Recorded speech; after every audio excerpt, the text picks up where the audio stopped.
Bonjour à tous, dans cette vidéo je m'amuse à vous faire une présentation de la grande chambre, donc la salle du conseil de l'Hermione en 360 degrés. Donc on va pouvoir tourner autour de la table ici, découvrir le portrait de Lafayette et en face de nous le portrait de la touche Tréville.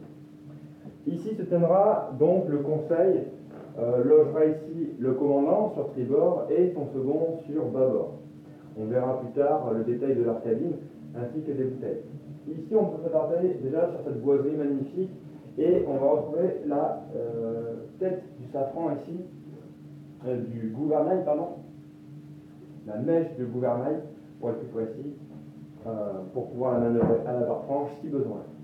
Une petite représentation de la figure de proue dans la cabine du commandant. Et ici, on va retrouver des fenêtres dedans sur l'extérieur et de magnifiques pilastres qui sont sculptés ici.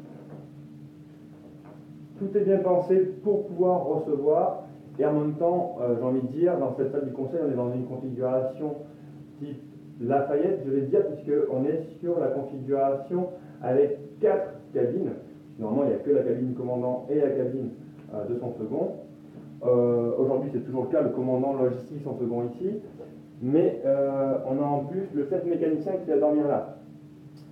Derrière, on aura un bureau. Mais à l'époque, lorsqu'on embarque avec Lafayette en 1780, le commandant laisse la place à Lafayette, à son suivant, son valet, et le commandant logera dans cette cabine provisoire ici et son second à l'avant. Donc on a un peu plus de place pour recevoir plus de convives, entre guillemets, et plus de personnes importantes aujourd'hui, puisqu'on a 4 cabines au lieu de 2 comme à l'époque.